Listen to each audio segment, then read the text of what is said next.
the podcast where comics are my shtick. My name is Blake T. Wild, and I will be your host on today's wild adventure into a lot of movie stuff and some dumb comic releases.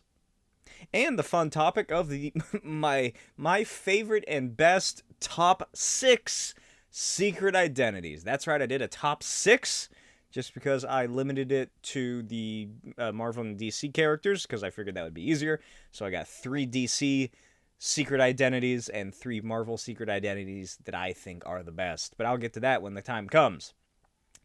This episode, of course, is brought to you by my Patreon page and my Etsy shop, patreon.com/Smokey'sVideos and etsy.com/BlakeTWild for all of my physical comics and posters. And Patreon is available for early access to videos when available, art, exclusive stuff. I serialize my comics on there. Destructo Boy and the Custodians Agents of Cross pages get published on there each week with annotations and commentary by myself. So check that out. I'm going to try and get through this episode kind of fast this week because I don't feel good. My allergies have just been killing me. I've had a sore throat. And, I'm congested today as well. I just got up from about a 2-hour-long nap, and I still don't feel that great. I'm chugging an energy drink just to perk up a little more. So, excuse me if I sniffle or anything. I'll try and cut that out as much as possible. But, yeah, let's get right into things with big news from the WWE. And it doesn't have to do with Vince McMahon shitting on a woman's head and making her keep it there while she sexually pleases another man in a threesome or whatever. Netflix is getting a WWE Raw deal, meaning that starting in January 2025, WWE Raw, and I guess all of its previous, its back catalog, will be available to stream on Netflix. I briefly got into wrestling. It's been a while now. Probably about 5-6 years ago. I was really into wrestling. I would watch it every week for maybe about a year or so, maybe a little less than that. And it was really enjoyable. It was around the time that The Undertaker retired again. I think it was Roman Reigns who took him out that time. But it was quite enjoyable. I had a great time. I preferred mostly, I enjoyed the smaller sort of named people. What's the wrestling one where they're at, it's at a Florida university or something, is where they would film them at? It was something like that. This Florida Polytechnic school or some shit. They would film in an arena there. That one was really enjoyable. I always enjoyed the lesser-named characters and actors and, stunt people, the actual wrestlers, compared to the big superstars, just because they had more interesting stuff going on. You could tell that they're actually working more for it. I feel the same way about, I used to watch MMA when I would, every now and then, and the people with little to no stardom, I guess, especially the women MMA fighters, you can just tell that they put in far more effort than, the fucking, I don't know, Conor McGregor or any other big name guy that there is. The women wrestlers and the lesser known people in WWE just have to put in so much more effort to get their name out there and to show the audience what they can do, show the producers what they can do. It just makes it so much more interesting to watch than, here comes Brock Lesnar, I guess. I don't remember. It's been so long since I've watched it. But that'll be neat to see. It'll be fun, I guess, I kind of want to watch this episode of WWE Raw. Let me go to Netflix and check it out in a year. Monkey Man. The movie that everybody is raving about, the trailer was released. It is India's, which is so fucking weird to say. It's India's John Wick, directed by Dev Patel, of course, and produced by Jordan Peele. I love both of them. I love Dev Patel. He is great. I think the last thing I remember seeing him in that I can remember was Green Knight, which I fucking love. That was my favorite movie of that year. I have... How many copies of it do I have? No, I only have 2 copies of Green Knight. I have the regular Blu-ray. I have the special edition, which it comes in like a fake book that is like the actual retelling of the Green Knight story from Arthurian legend. And I have the Green Knight, a fantasy role-playing game, which is essentially Dungeons and Dragons set in the realm of the Green Knight movie universe. I loved it. I think he is a fantastic actor. I cannot wait to see this. I think just calling it Indian John Wick is a bit... What's the word I'm looking for? Empty, for lack of better terms. I can't... Like I was saying before, I just woke up from a nap. I can't really think very well. I've been... Not derisive. That's not the word I'm thinking of. If you know the word I'm thinking of, let me know in the comments below. But I think it looks great. I was looking it up. It's based off, I was looking it up, Hanuman, a deity in Hinduism. I didn't really look up much into this. I'm having to read what little notes I took here. But it does seem to have some sort of influence from the Chinese Monkey King story in some way, just historically. And I wouldn't be surprised if the mythological tale of Hanuman, the white monkey that he discusses in the trailer, if there isn't some sort of correlation between the events in the film and the events of the mythological story. There's something that leads into a great war between 2 factions of deities in Hinduism. Hanuman is involved with that in some way. And it just looks like a great film. I cannot wait for it to come out. The trailer is very action-packed. It's very fun. There's quippy little moments. I love when he runs against the window and it doesn't break, because that is always a great gag. And I don't really have much else to say about it other than I am excited to see what Dev Patel does with it. He is the director and lead star.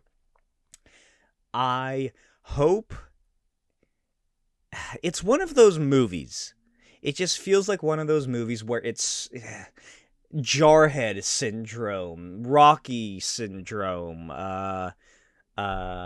Rambo syndrome is probably more applicable, where the first one starts off as a fairly serious story being told.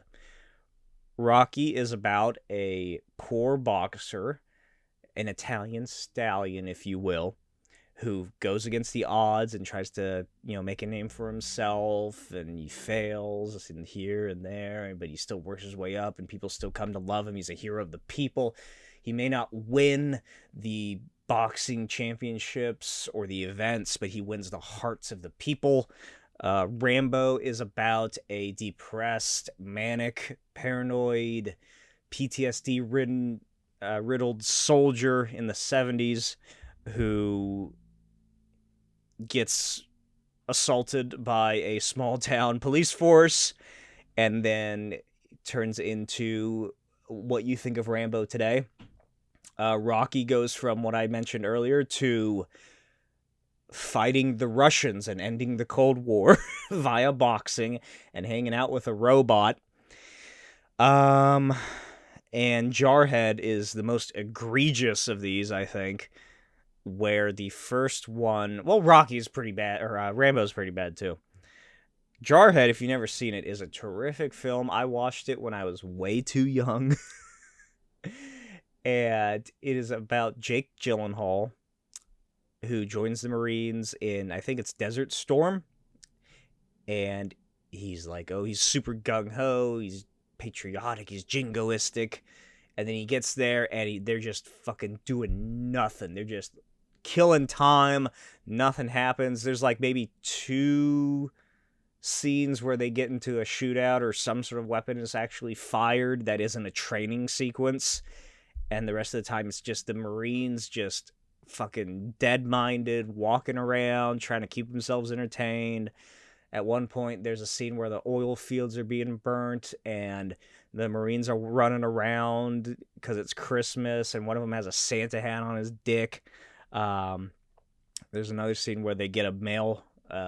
One of them gets like a mail care package, and it has a videotape on it, a VHS tape, and it's the guy's wife banging their neighbor that she sends to her husband. Stuff like that.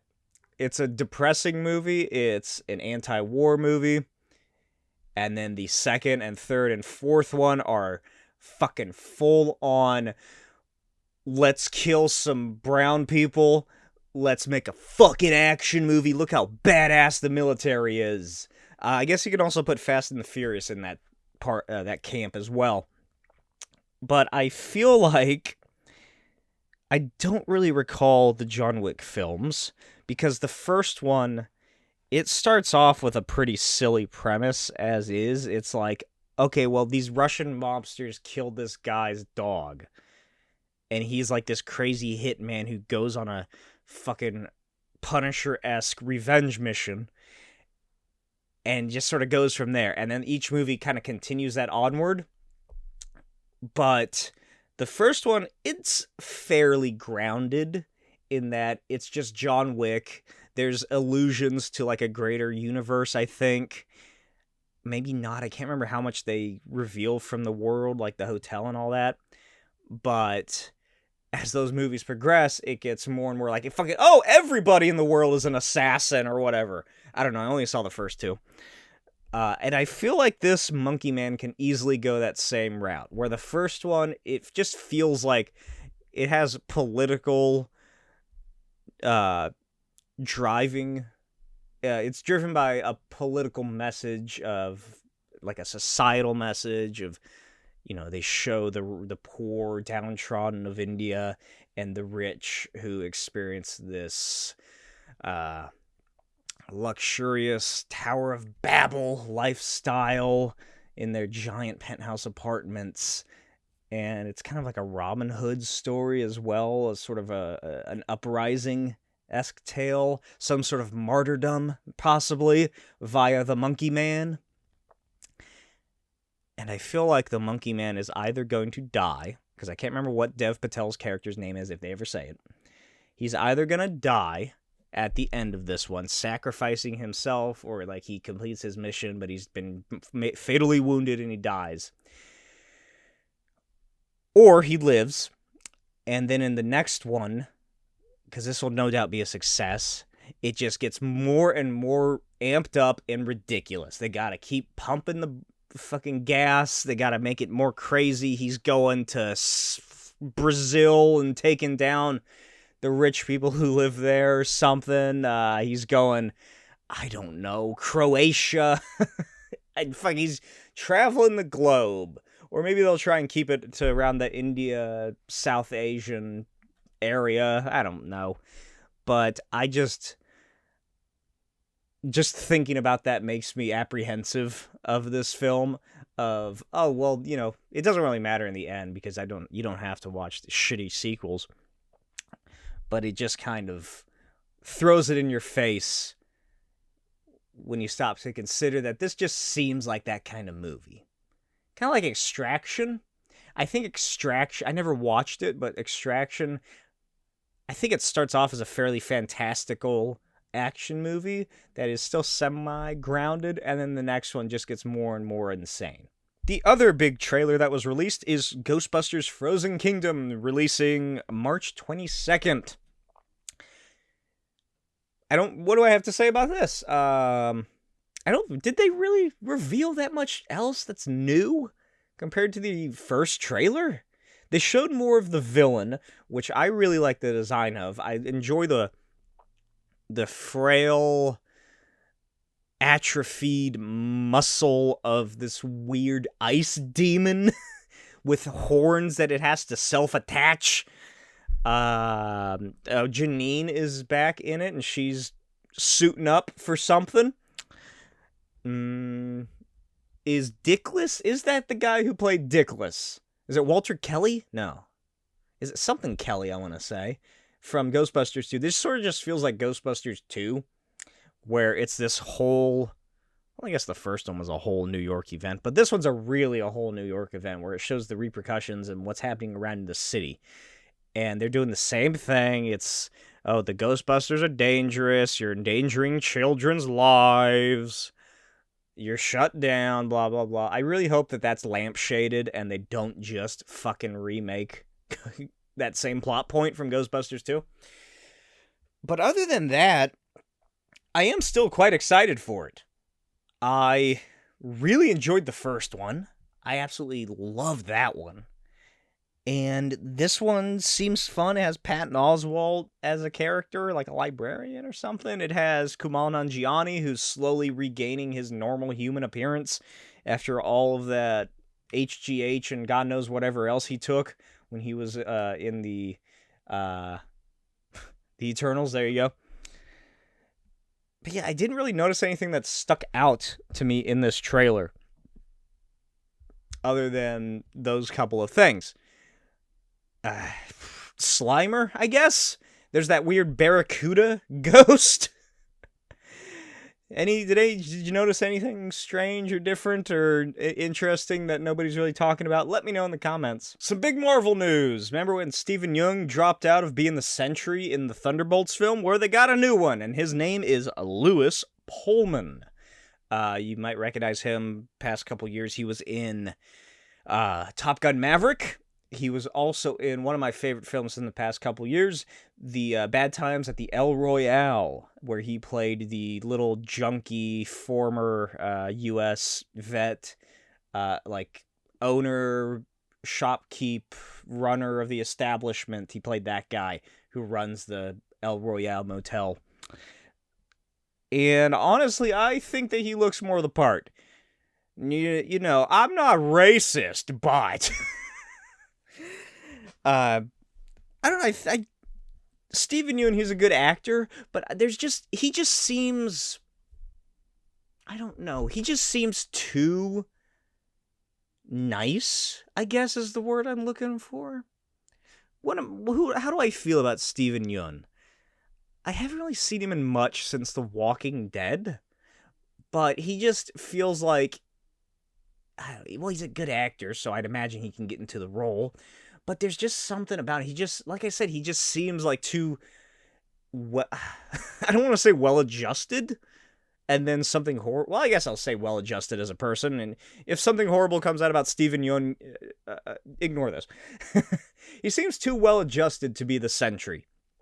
The Sentry is this agoraphobic, among other mental illnesses that he has, character who is just not great and altogether as a person. He has an evil version of himself that he tries to keep under wraps. You know, it's this whole analogy, metaphor for your inner demons or something. He kills Ares by ripping him apart and has little to no interest in anything afterward. And I don't know, I think he just looks more of... Lewis Pullman looks more like an agoraphobic weirdo, I guess is what I'm trying to get at, than Stephen Yeun. Even from that initial casting, I never thought that Stephen Yeun really made a good Sentry. Not that it matters. Who gives a shit about Sentry? I don't. The only thing I really like about Sentry are how they recreated old comics when they created him and brought him around. How they were like, oh, well, the Sentry's always been here. Look at these old comic books. You know, that sort of meta narrative thing that Al Ewing loves to do now. And I really loved when he was hanging out with the Avengers and there was that giant black abyssal spire emerging from the top of Avengers Tower. That's one of my favorite eras of the Avengers. I just loved seeing that weird, amorphous, kind of like demonic Jack Kirby styled tower projecting itself against the New York skyline. But other than that, look at the Sentry. Come on, who cares? But I don't know, there's something, like I said, his character in the Bad Times at the El Royale is like he's neurotic. That guy, he's addicted to smack, as the kids would say, and he's just a weirdo who doesn't leave the place. Maybe that's why, because he pretty much plays an agoraphobic weirdo in Bad Times at the El Royale, so he can do it. Maybe that's why I'm so much more open to this than when I think of, like, Glenn, this happy-go-lucky guy. Oh, it's the zombie apocalypse, but I have a hot wife and I'm gonna live forever, he says. That Steven Yeun role as Glenn in The Walking Dead and his appearances on the Conan O'Brien show are the main things that pop into my mind when I think of Steven Yeun. I can't even remember who Lewis Pullman was in Top Gun Maverick, but I remember him in the Bad Times at the El Royale since I've seen that movie several times.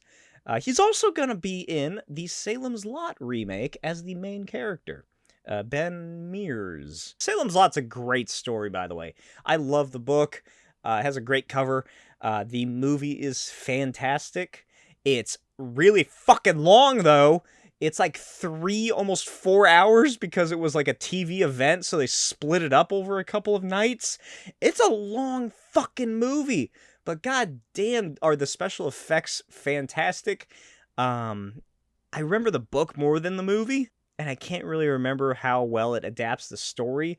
I mainly just remember the scenes of the vampire and the little boy appearing at the window in the middle of the night. Both haunting visuals. Moving on to other casting news, Millie Alcock is officially Supergirl. Kara Zor-El, Supergirl's Woman of Tomorrow. That's great. That's awesome. I really like Millie Alcock. I've only seen clips of her in... what is it called? House of the Dragons. Because I never watched it. Like I said before, I've mentioned it multiple times whenever it comes up. I never got into Game of Thrones. I watched the first season, and I never continued after that, so I had no reason to watch House of Dragons. But everything I've seen from her in that is fantastic. And I'm looking forward to seeing her as Supergirl. I think she can do a really great job. I really discussed this like last episode or the episode beforehand. If you go back, if you're interested and you need to catch up on what I was saying, the thumbnail does have Millie Alcock photoshopped as Supergirl on it. So you can probably just find that one. I just really discussed my thoughts at length on that. But yeah, that's really cool. I have no problem with any of the casting of the new DC Universe. I don't see any problem with it. James Gunn knows what he's doing because he knows how to tell a story and not just a visual one. Oh boy, here we go. This is a big thing to talk about. Rob Liefeld. It's been a long time since I discussed anything related to Rob Liefeld on this podcast. I am stealing all of this that I am about to read from a certain comic book website because I'm still upset that they stole my Reddit post from several years ago about a secret Ant-Man Easter egg and posted it as their own article with a screenshot of my post in it. And I'm still upset about that. So I don't care who wrote this. They didn't even write it properly. There's so many fucking errors and mistypings. What's the word? Spelling mistakes in this fucking thing. Like, good God, you don't have any fucking editors or even Grammarly? Jesus Christ, learn how to fucking write, you stupid ass, no 2-bit garbage comic book website! Rob Liefeld, the Image Comics co-founder best known for creating characters like Deadpool and Cable, has a new creator-owned title available for sale on Whatnot. Titled Last Blood, Liefeld's mysterious new book has been selling at sky-high prices in the early going. See? What did I just say? What does that mean? Has been selling at sky-high prices in the early going. Particularly because he has a number of exclusive variant covers, some of which are only available to the earliest adopters on Whatnot. Alright, let's take this. I chopped this up into a couple paragraphs. About 3 or 4. So let's go through it piece by piece. Rob Liefeld. I enjoy him as a comic creator for the most part. As a person, who knows? I've never met him, so I can't say on that. but I enjoy his work. I think his art style is a great expression of art not being limited to a certain house style. I have no issue with his art style, although my biggest issue with Rob Liefeld's art is the coloring. The coloring for modern-day Rob Liefeld just does not work. They want to add all these gradients, they want to add all these shadows and hues here and there. It doesn't work. It's like John Romita Jr.'s art. It's not a style that should have that coloring applied to it because it doesn't look good. I saw a post recently which was John Romita's art on one of the newest Spider-Man issues that he's doing in its normal coloring with the super digitalized gradients and all of this, and then I saw it as the flat colors, and it looks so much better as flat. It reads better, it just flows better, it has better energy. They want to, oh, look how boxy that hand is. What if I just add a bunch of detail and I create an actual lighting system onto Rob Liefeld's characters? Rob Liefeld's characters weren't made to have a realistic lighting applied to them. They were created to have as much energy as possible under flat colors. Even, like, if you want to try to emulate the early digital coloring from the 90s, that could work, but modern day coloring just does not work for Rob Liefeld's art. Okay, that covers that. He has a new creator-owned title called Last Blood. I don't know what it's about. He describes it as a 4-issue miniseries and, quote, my little side project. It's designed with his heart. Okay, here's another thing. As this article is written as, quote, my little side project. It's designed with his hardcore fans in mind because, quote, I understand the base of people who enjoy my work. Quote, get some better fucking writers. Jesus Christ, man. So that explains absolutely nothing. Remember, what was it called? It was about 2 or 3 years ago. Rob Liefeld announced that he was going to be making a brand new comic, and it was going to be called, like, Hierarchy or Super Hierarchy. Oh, shit, I just closed my notes. Something along those lines, and it was going to be, oh, it's this serious retelling, or not a retelling, it's this serious message about the disparity between the ultra-wealthy and the poor. And then that appeared in like 5 pages of a reprint of something that he did. And then he never continued it. Or how about the time when Rob Liefeld held a Kickstarter or like a fundraising campaign for some sort of comic he was going to do, and then just never did it. That was 10 years ago. It was over 10 years ago, I think. He just never did it. So I see this going nowhere. This is... Okay, I'll continue. The comics sold out almost... Oh, wait. No, that's right. The comics sold out almost immediately, and by this morning, Liefeld is promising that it's headed back to print again. In its second printing, the, quote, clean and, quote, bloody covers from the first go round... Okay. Will come back, and so will the sketch cover. Here's the thing about Rob Liefeld. I used to love listening to his podcast when it first started, but eventually it just became him talking about how great the 90s were because they sold a lot of books. And the thing with people related to, like, in that mindset is that quantity does not equal quality. Just because he talks endlessly about how many comics he sold, how many people buy his comics, neglecting any form or fact, neglecting any idea that he and the Image founders were one of the reasons for the comic book speculator boom and how they fed into that. Instead, he mostly just throws that onto people like Wizard Comics, who no doubt had a hefty influence on the speculator market, but they weren't the only ones doing it.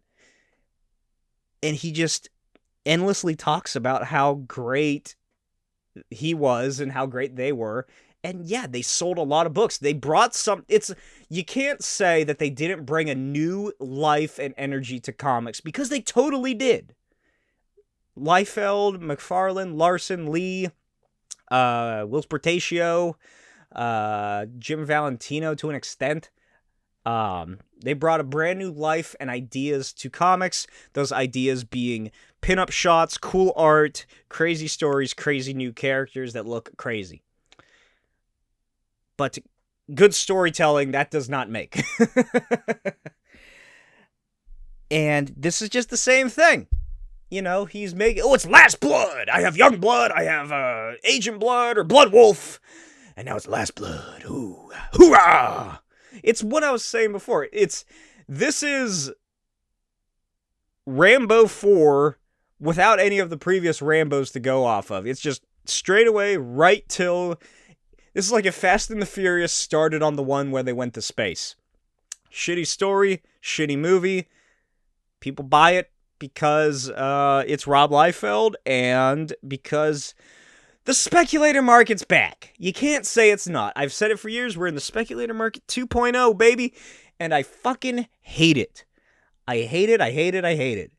Because those Silver Age and Bronze Age books that I could used to be able to buy at conventions for like $1 and under, motherfuckers are now trying to sell them at way higher values because of the MCU, the DCU, adaptations, the first appearance of... This is the first appearance of Squibnor! It's just... That's just what this is. It says it right here. Liefeld's mysterious new book has been selling at sky-high prices. Yeah, because people think that if they buy a bulk of them, they're going to be able to resell them. It's just selling and flipping and speculating, and I hate it. I truly hate it, and I hate the people who do it. There's one time where I collect action figures, if you can't tell, based on this and this little Migos Spider-Man. I have a lot of action figures. And there's a time years ago where I was at Toys R Us. So you know it was a long time ago because Toys R Us was still around. And I was looking at the toy aisle. And then this other guy came up and he was looking at the same figures I was. I was perusing, I was checking them out, seeing if there's anything that caught my fancy from like the Marvel or Star Wars section. And he was doing the same. He was pretty thorough. Like he was really invested. And I was like, "Oh, hey, what's up, man? You collect too?" And he goes, "Oh, no. I just buy the cool ones and sell them online." And I was like, "Oh, you motherfucker. This is just scalping with another name on it." But scalping usually implies that the thing that you're selling has some sort of inherent value. You know, it's like movie ticket or like concert tickets or event tickets is usually where you hear scalping at. But this... it's scalping with no idea of why you're buying them. You know? Does that make sense? I don't know. It's ridiculous. I highly doubt that Rob Liefeld's 4-issue series of Last Blood will ever come out in its totality. Alright, let's get into the topic of today. Alright, what do I call it? The best secret identities. Now, this isn't gonna be, "Oh, well, this guy's identity is super cool. Who has the coolest secret identity?" That's not what I'm gonna be doing. That's not how I came at this. Which is, I was looking up, because I was like, oh, well, like, maybe there's characters that I just haven't thought about, which there were. And so I was looking up online lists that people have made of superhero secret identities. And I found an article called "Superhero Secret Identities Aren't Possible with Today's Computing Technologies." Oh, God. And that is just the dumbest thing I've ever heard. It's a comic book. You don't have to worry about today's computing technologies in a comic book. It's like that Grant Morrison quote where he's like, "Adults come in and they just ruin everything. They ask, kids don't ask, oh, how are those little crabs singing? How's Superman shooting his lasers out of his eyes? How does Superman fly?" But as soon as adults come in to a fictional story, they start picking it to pieces. They ask those things. How do those crabs sing? How does Superman shoot lasers from his vision? Who airs up the Batmobile's tires? Who gives a shit? It's a story. He's pretty much like that. And that's exactly what that article is. And that's what a lot of the feedback, a lot of what I found when looking up people discussing secret identities, that's sort of the mindset that they come from. That adult, I must know everything, rather than the childlike wonder of just, this exists, and I accept that. It was all just... Superhero secret identities are dumb. No, actually, here's why secret identities work. Well, secret identities are dumb, and I don't like them, and I think they shouldn't be in comics. And then another thread was, oh, well, secret identities are actually pretty cool. Who has the coolest secret identity? This secret identity is the best. Oh, it was maddening.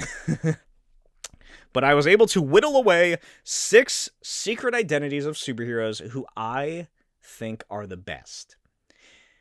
3 DC, 3 Marvel, and this isn't, oh, he's cool in this secret identity. Bruce Wayne's a playboy. Tony Stark's a playboy as his secret identity, so that's awesome. He's rich in his secret identity? Oh my god, that's so cool. I wish I was rich.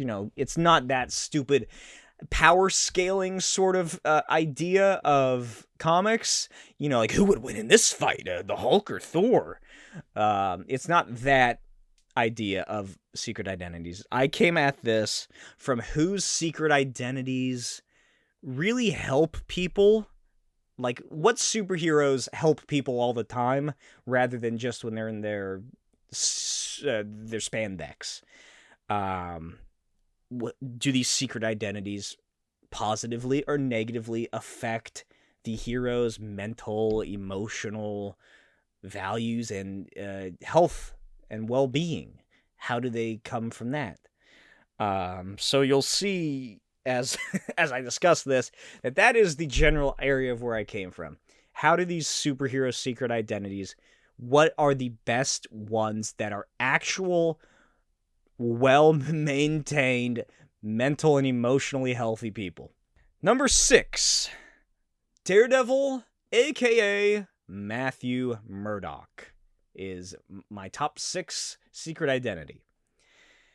Daredevil, Matt Murdock, it should go without saying. He is a lawyer. He is not a corporate stooge lawyer.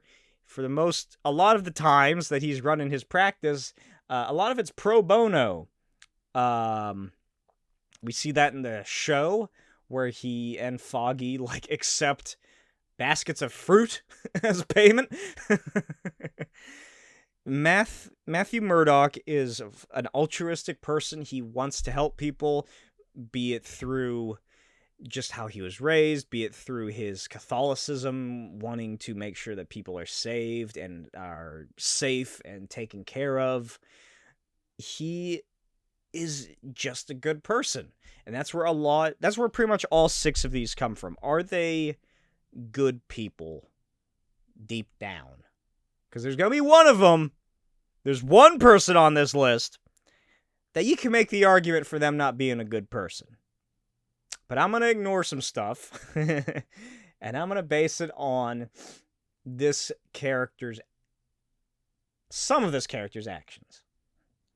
Matt Murdock, anyway, like I was saying, he is a lawyer that actually wants to help people. He's not in it for the money. He's not in it to be like an NFL agent lawyer or something like that.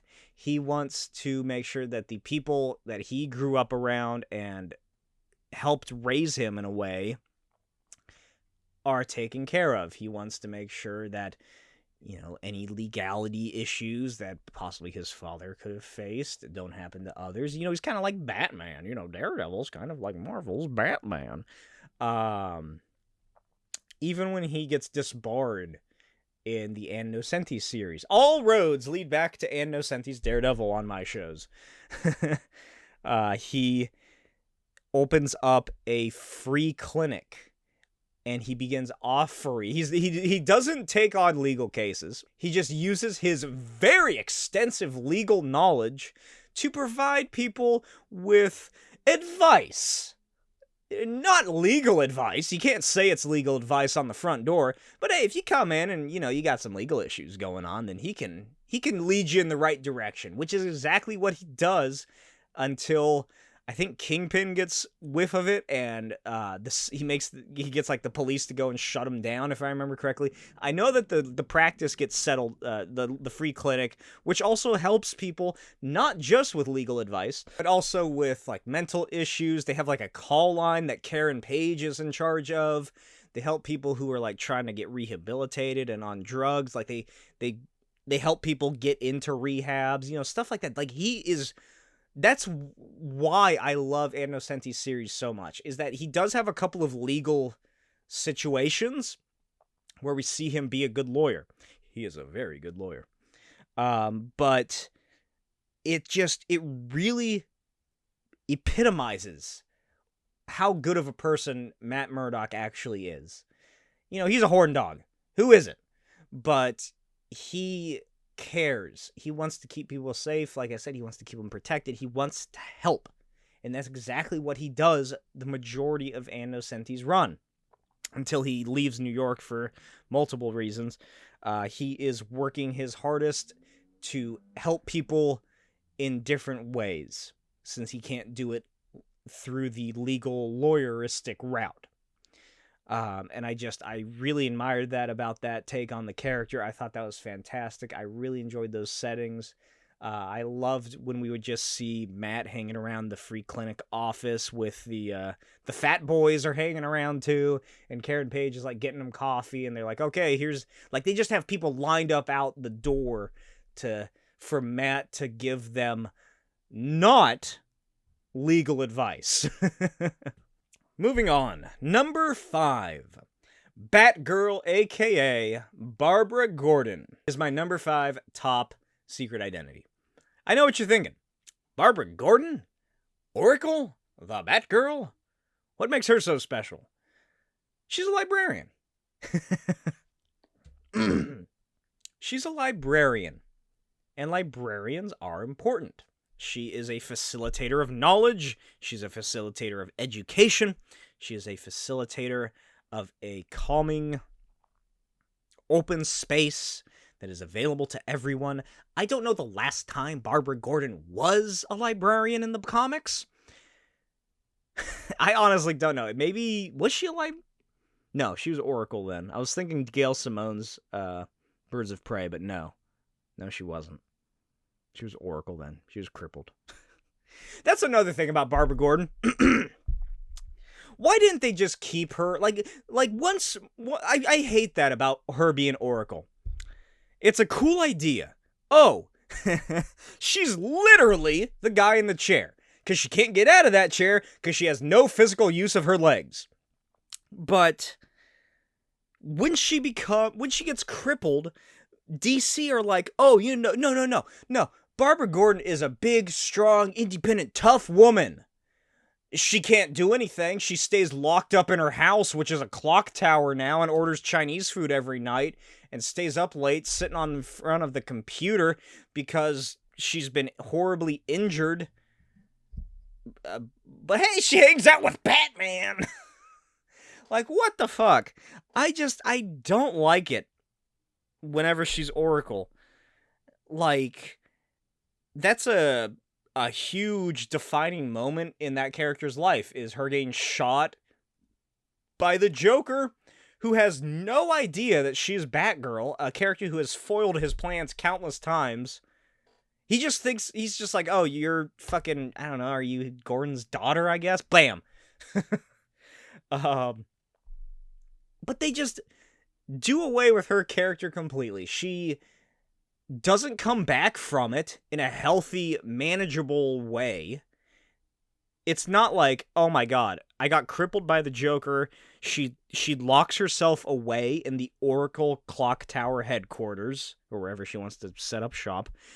And, like, you see people worrying about her, and she, like, no, I'm not leaving. This is what I need to do. Like, instead of coming to terms with what has happened to her, she dives full force into the whole, I'm a supercomputer person.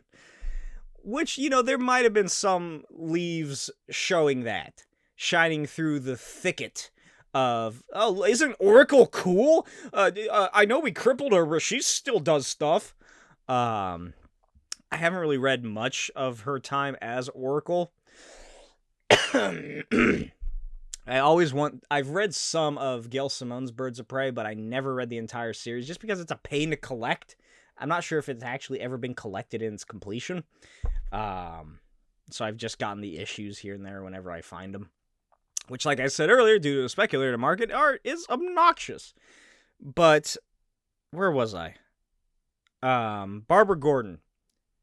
She doesn't come back from it in a healthy, manageable way, like I was saying. She doesn't go... she doesn't have that downward spiral into obsession to keep her mind off of what has happened to her. Instead, oh, she's better now. Yay! We can have Batgirl again. It's that. That's how it happens. For all intents and purposes, Barbara Gordon goes from she's crippled, she'll never walk again, but that's okay, because she likes to hang out with and help Batman and all the other superheroes, to, yay, she's Batgirl again. But, why do I think she is a great secret identity? Because she has a life outside of being a superhero. I'm mostly thinking about it from, the old comics and the Batman TV show, where, that was a good thing about the Burnside era of Batgirl, is that I think they sort of showed, I can't really remember, they show her life outside of being a superhero, although that one was a younger version. But Batgirl, as a librarian, I think that makes sense, because that just makes sense for who her character is. She isn't out to gain vengeance like Batman is. She isn't out to stop crime and avenge her parents or, get revenge. Pretty much Nightwing is also trying to get vengeance, I suppose, because of Robin. His parents were killed. She isn't a superhero. Batgirl is part of the Bat family, but she's the only member of the Bat family that isn't in it for the same reasons that pretty much all the others are. She is in it because she thinks that helping people and being a superhero is important, and she wants to save the city, and she wants to keep the world safe, and she wants to keep people safe. And she also functions as, like I was saying at the beginning of this discussion, as a librarian. She is someone who has a safe, controlled environment, and she is knowledgeable, and she wants to spread that knowledge to as many people as possible. She wants to have that sense, like a library can create a sense of community, which is probably why she adapts so well to the superhero community and being in the Bat family, is just because she's that kind of person. She is an outgoing, extroverted, caring person. And I would like to see her become a librarian again, just because there's a lot of stuff you can do with that. You can show her dealing with, homeless issues, issues with youth, not like herself getting older, but, with young people. You can use it as a form of make a new supervillain and have him try and burn down her library as some sort of anti-intellectual statement. You can deal with that, because let's not forget, people have started burning books again en masse in the past couple years. And I just think that was a really cool aspect of her character that they just did away with. All right, here's the one that I was talking about earlier that I'm not too sure about. Professor X, Charles Xavier. Now, he doesn't necessarily have a secret identity. Well, that's the interesting thing. What is Professor X's secret identity? Let's think about this. He is Charles Xavier, head of a private school. is that his... That's not his secret identity, though. That's his public persona. His secret identity is Professor X, the one that runs the X-Men, and, like, forms it and goes into Cerebro every day and finds mutants who need help. And that's why I chose him as a secret identity that I enjoy. Ignoring all the House of X shit and Onslaught and all the other terrible stuff that Charles Xavier's done. I like that he, although it never seems to work, he fights for a peaceful coexisting world. You know, that is an admirable effort. That is an admirable thing to work towards, to strive towards, is a coexistence with your fellow man, no matter no matter what reason we can use to differentiate each other, to split everyone up, because humans love to categorize things and make them this and that, and say who's good and who's bad. No matter what, Professor X always believes in what he is working towards and why he is working towards it. I can't really ever think of a time where Professor X is like, oh shit, Magneto is right. I think the only time Professor X might have ever said Magneto is right is when he's talking about Quentin Quire's dumb little t-shirt. And, like, if you do watch the X-Men movies, Magneto's right every fucking time. Years ago, I made a chronological fan edit of all the X-Men films, like the original trilogy, the Wolverine trilogy, and the new films from First Class to Dark Phoenix. And yeah, Magneto's right. Because it never works out for the mutants the next movie. You get hopeful, you get your hopes crushed. That's just how that works in those films. But Professor X never sways his opinion. He never second guesses his beliefs. He is like Rorschach in that way. Rorschach is not on this list. And it is, like I said, it's, I believe that equality is worth fighting for. Professor X, he demands equality professionally and politically and publicly, but he also, that's the whole thing. It's like, oh, well, Professor X is MLK and Magneto is Malcolm X. Magneto's more violent. Professor X is peaceful. Professor X runs a covert operation Black Ops group from his fucking basketball court garage. He is almost as violent, if not more violent, than Magneto is. Professor X has an entire basement created out of alien technology from an alien woman that he courted and then took their stuff. And he just purely believes it's all for the betterment of society and the Earth and the world, is to create a unity. He tries to open people's minds. He, he's a telepath and he can open people's minds.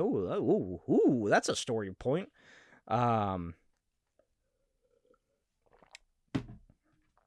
He wants... all of these characters boil down to, they truly want to help. Moving on to number 3. This is the character I definitely know the least about, and I am sad to say that, because from what few bits I've read, I enjoy the character, and I want to get into it. So, number 3 is Black Lightning, aka Jefferson Pierce. Jefferson Pierce, which I did have to research this, he is or was, he's a principal of a high school. In the TV show, for some reason, they made it like a charter private school, which really lessens that whole appeal, I feel. I full-on public schooling, I'm in support of. But Jefferson Pierce, Black Lightning, he's a principal. He was raised by, I think, what did his father do? Is he a photographer or like a journalist or something who was killed? And he's from a shitty part of Metropolis. It's called like the Suicide Slum, I think is where he's from. And I just really liked what I read on his Wikipedia page. Because, like I said, I'm not too familiar with the character. I think that they definitely should do more with Black Lightning. It's my same issue with Luke Cage becoming mayor of New York at the end of the Devil's Reign story, is that you have this great situation to have this character in. You have a diverse character. He's black. You have a black character in a role of power. Luke Cage being a mayor of a whole, New York City. Jefferson Pierce is the principal of a school, and he's not a shitty principal like you'll often find. He's someone who actually cares. Again, all of these superhero identities boil down to they actually care. He wants to help the youth of his area, a place that he grew up in, a place that sees gang violence and just general violence and poverty, and he wants to help students find a way to escape that via academics or some sort of, again, a community to build and create a support network for. That's what, like, Batgirl, Professor X, Black Lightning, Daredevil to an extent, they all create a kind of support network to ensure the safety and the prosperity of those around them.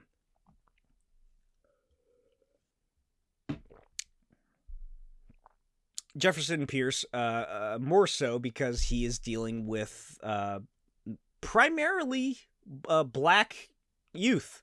I don't know why I keep saying youth. I sound so old when I say that. I'm only 36. A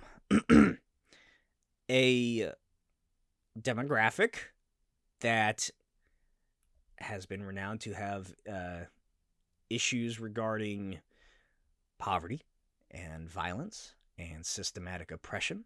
If you want to see something that's fucked up, go read the voting tests that the United States, specifically the southern states, used to provide to blacks to vote. It was tongue twisters from hell, I guess you could call them. They were word problems that were so convoluted that you're gonna fail it any fucking way. You're gonna, if you had gotten one of those tests, you're not voting. You're failing that test. And you wouldn't have to worry about failing that test if you're white.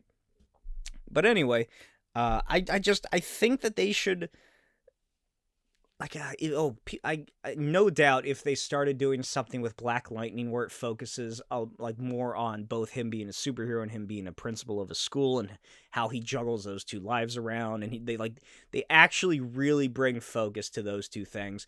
I don't know how much they did that in the show, but the show, from what I saw, it is a charter school, which is different than if it was an actual public school, which is what it was in the comics.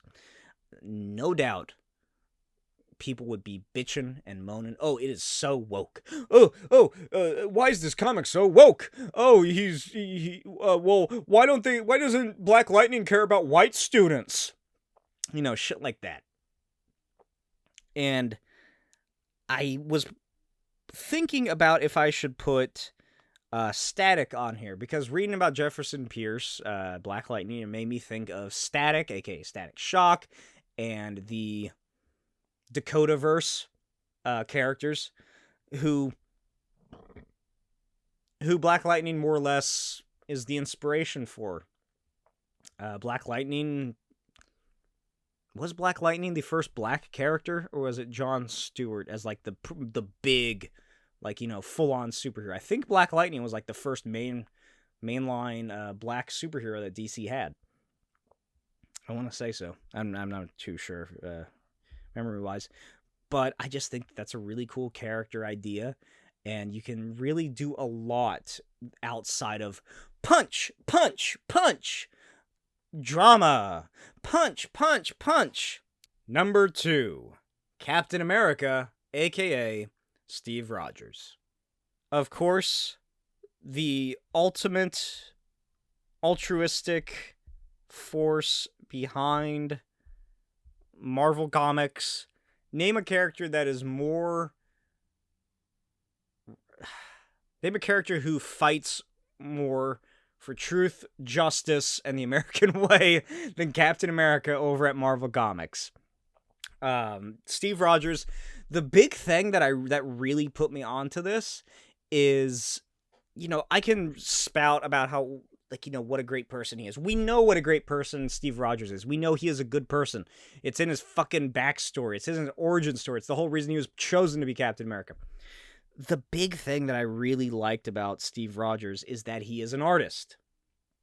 Captain America 237 is where it's really, put forward that Steve Rogers becomes a commercial artist and eventually a comic book artist. And he becomes a comic book artist for I think either Marvel Comics or another fake comic company in the Marvel universe. And he starts drawing sometimes his own Captain America comics. We see this in the first Avenger film. We see him sketching a monkey riding a unicycle dressed up like himself.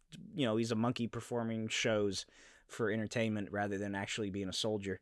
That's one of the few times we ever actually see Steve Rogers in the MCU show off his artistic abilities. But I just really like that Steve Rogers, in his secret identity form, is someone who creates art.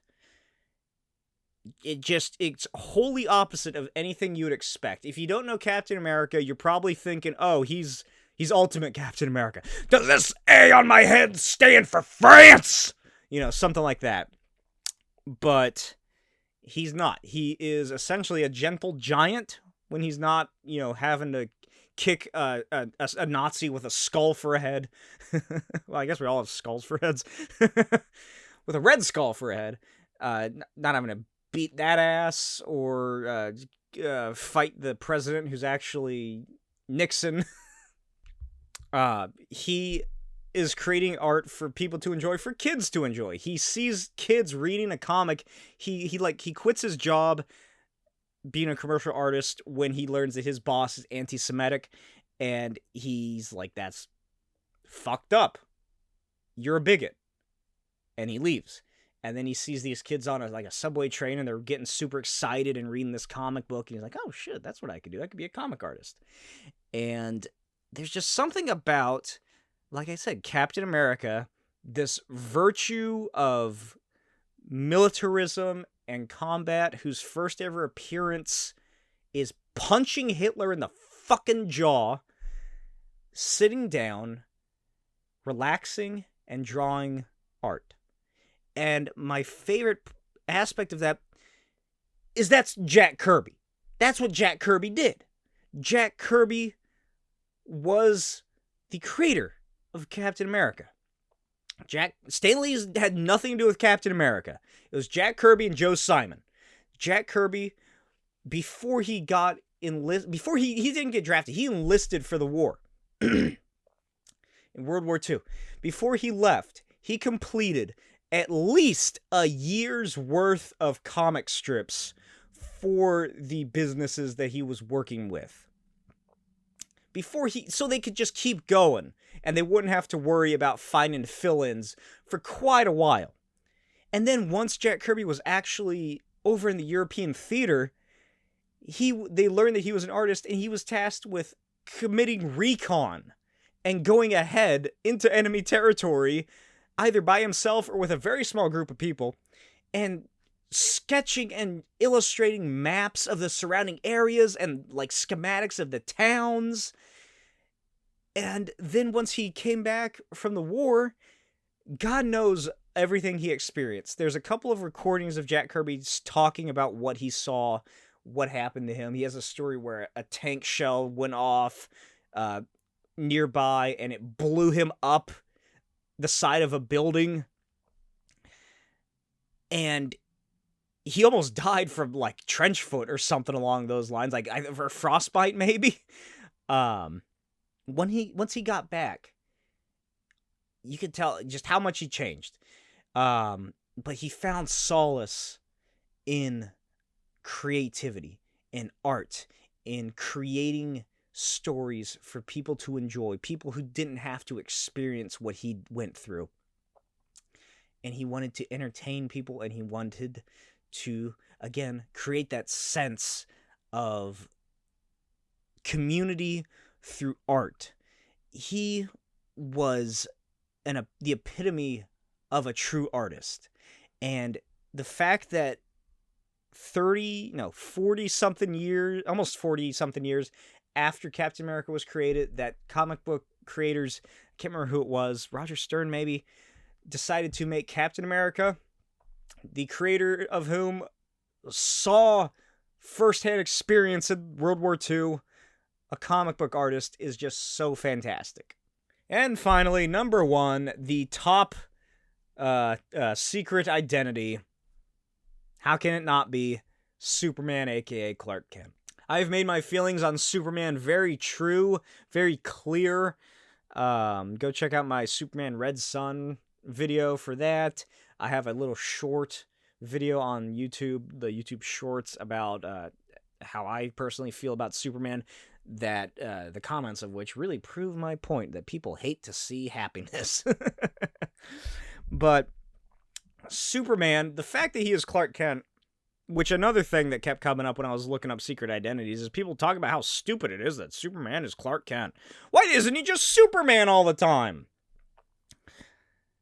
I really like that Clark Kent is a journalist, because that just makes sense. Superman wants to help people. How can you find out where problems are happening unless you're the source of telling people where these problems are occurring? He is a true-on journalist who doesn't care about ratings. He doesn't care about puff pieces. He writes truthfully. He doesn't expout spiel and pundency. He uses his platform as a journalist to both bring light to issues in the world and to solve those very same issues as well as he can. And Clark Kent is he's a good person. He's a good husband. He's a good father. He's a good friend. He's one of the few people who actually calls Jimmy Olsen James, showing the respect that he has for little plucky Jimmy Olsen.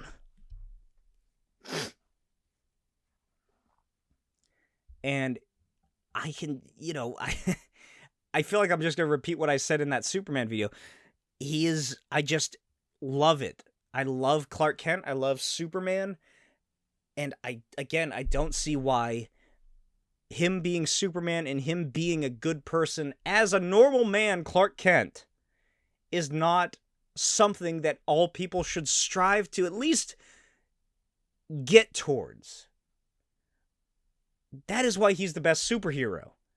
Because Superman, everything he does is super. If he gets happy, he's super happy. If he gets angry, he gets super angry. If he wants to play Sudoku, he'll play Sudoku with the alignments of planets in Alpha Centauri. Everything Superman does is raised up to that super level. And that can be seen as a way to show that even though we are just humans, in our minds, everything we are dealing with is that super level. But if we just come back down and realize that we're just spinning at 1,000,000 miles per hour on a big old rock in the middle of an abyssal nothingness, then we can just take it one day at a time and realize our place in the universe, like Clark Kent, and realize our place in the universe, and that there's really no need to have this anger and this vitriol and any reason that you can think of to not be a good person. If we're spinning at 1,000,000 miles per hour, where's the harm in treating someone else kindly. Why wouldn't you want to be nice? It is so much harder being angry. It is so much harder to hate because you have to find so many reasons that you don't like something. You have to find reasons why you hate this person, why you hate this movie, why you hate this idea. Why do you want to hate? Why? It is just, it's an antithetical way to live life, is with this idea that you are better than someone and that other people are lesser than you. And Superman, he can easily do that. He is literally better than us, but he's not. He doesn't do that. He has the same fears. He has the same hopes and dreams. He has the same worries. He has to make sure he gets bills paid. He has to make sure that he's on work on time, that his son gets to school, that Lois does whatever she's up to, that he walks crypto around the universe and takes him out at night. That's why I really love Superman. It's because Superman is everything that we have to deal with, just elevated to the highest degree. And the fact that he doesn't let that twist him into something that is just mean and sick and sickened is just such a true ambition that I think just expertly shows what a great character he is. And that's where I am calling it today. That is the end of today's episode. I hope you enjoyed. Let me know what you thought in the comments below. What are your thoughts on the Rob Liefeld Dumb Blood comic? Any of the movies that I discussed? Are you excited about the Supergirl film? Who are your top 6 rather? Who are your top superhero secret identities and why? Who do you think has the best secret identity? And join me next week for the top worst secret identities. And I will see you next time. Bye.